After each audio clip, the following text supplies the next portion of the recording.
प्रचंड राजकीय उलथापालथ झालेली असतानाही लोकसभा निवडणुकीत स्वतःचा ठसा उमटवलेली बाळासाहेब ठाकरेंची शिवसेना पिंपरी चिंचवड शहरातून हद्दपार झाली। अजित पवार यांनी नाही तर खुद्द शरद पवार यांनीच ती खेळी केली। चिंचवड, पिंपरी आणि भोसरी यापैकी एकाही विधानसभेच्या जागेवर ठाकरेंच्या शिवसेनेला उमेदवारी मिळालेली नाही।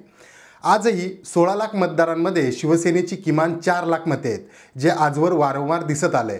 पण शहराच्या राजकारणात 40 वर्षांपासून दबदबा असलेली शिवसेना आता विधानसभेच्या निमित्तानं शून्यावर आली आहे।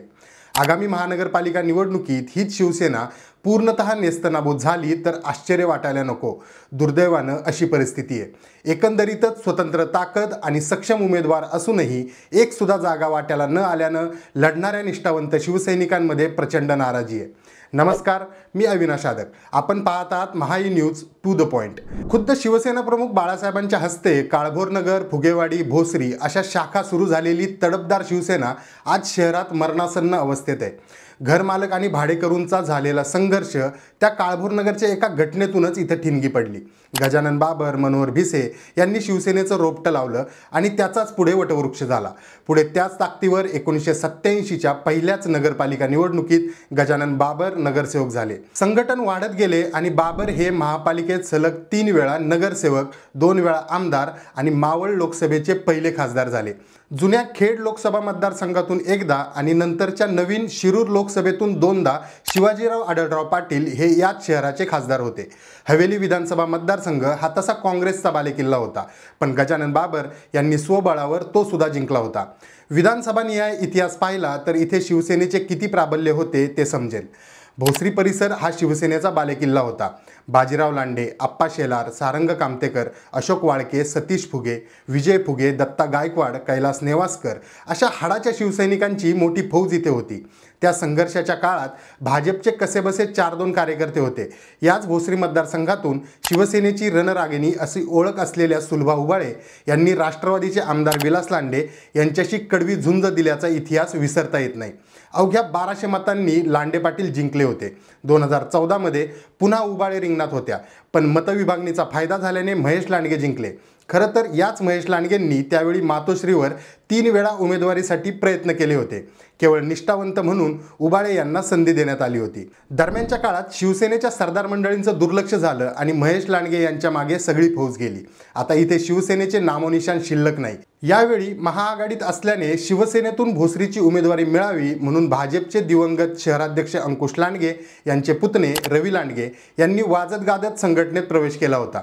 महेश लांडगे यांच्या मॅन, मनी आणि मसल पॉवरच्या तोडीस तोड म्हणून रवी लांडगे यांच्याकडे पाहिलं जात होतं, पण उमेदवारीसाठी शेवटपर्यंत त्यांना झुलवत ठेवण्यात आलं।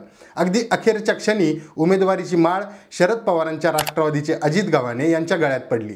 रवी लांडगे यांनी बंडखोरी केली आणि अर्ज भरला, पण त्याचा फारसा परिणाम सध्या तरी दिसत नाही। म्हणूनच आता भोसरीतून शिवसेना कायमची हद्दपार झाली आहे अशी चर्चा निष्ठावंत शिवसैनिकांमध्ये आहे। दुसरीकडे चिंचवड विधानसभेतही ठाकरेंच्या शिवसेनेचे मातेरे झाले। सलग 3 वेळा शिवसेनेतून खासदार झालेले श्रीरंग बारणे 2009 मध्ये शिवसेनेकडून विधानसभा लढले होते। तिथे ते पराभूत झाले होते, मात्र नंतर मावळचे खासदार झाले। 2014 मध्ये केवळ विधानसभा उमेदवारीसाठी राहुल कलाटे शिवसेनेत आले आणि भाजपाचे बलाढ्य उमेदवार लक्ष्मण जगताप यांच्याशी कडवी झुंज दिली। 2019 मध्ये कलाटे यांनी 1,12,000 मते मिळवली होती।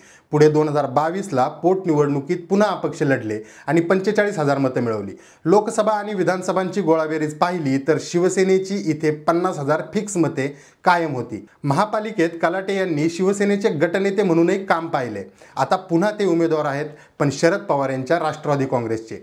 ठाकरेंच्या शिवसेनेची चलती होती म्हणून भाऊसाहेब भोईर, नाना काटे, चंद्रकांत नखाते, मयूर कलाटे हे सुद्धा उमेदवारीसाठी मातोश्रीला धडकून आल्याचे सर्वश्रुत आहे। रावेतचे सरदार अशी ओळख असलेले मोरेश्वर भोंडवे यांनी ढोल वाजवत उमेदवारीसाठी उद्धव ठाकरे यांच्या हस्ते शिवबंधन बांधले।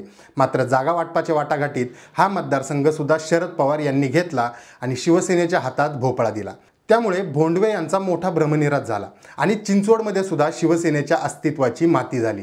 आता पिंपरी हा राखीव मतदारसंघ, कायम राष्ट्रवादी काँग्रेसचा बालेकिल्ला।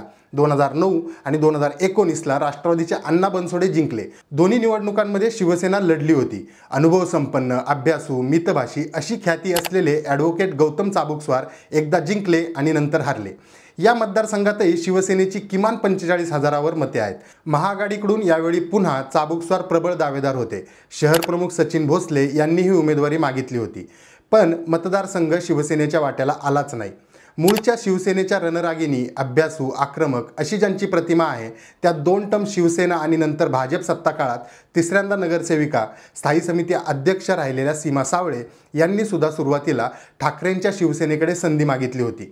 आमदार बनसोडे यांचा पराभव करायचाच तर तोडीस तोड म्हणून सावळे यांचं नाव शरद पवार यांच्या राष्ट्रवादीतूनही आघाडीवर होतं, पण वाटाघाटीत कुठेतरी माशी शिंकली आणि त्यांची ही संधी गेली। तिकडे शिंदेंच्या शिवसेनेतून खासदार बारणे यांचे समर्थक जितेंद्र ननावरे हेही उमेदवारी मागत होते।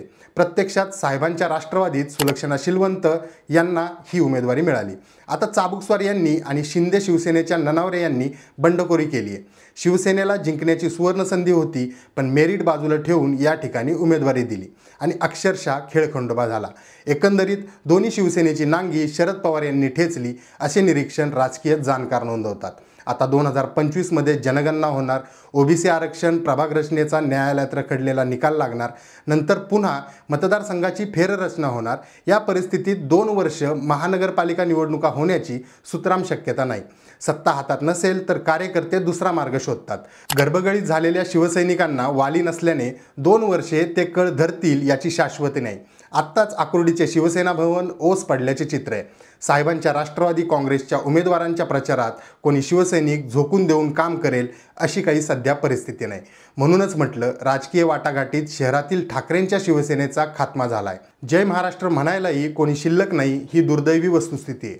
स्वाभिमानी शिवसैनिक याचा वचपा याच निवडणुकीत काढण्याच्या तयारीत आहेत, कारण खेळ कोणी केला आणि गेम कोणाचा झाला हे न कळण्या एवढं शिवसैनिक मुळीच दूधखुळे नाहीत। त्यामुळे महाविकास आघाडीच्या उमेदवारांना या निवडणुकीत सेनेची साथ मिळेल याची सुतराम शक्यता नाही। पुन्हा भेटूया नवा विषय घेऊन टू द पॉइंटमध्ये। तोपर्यंत धन्यवाद।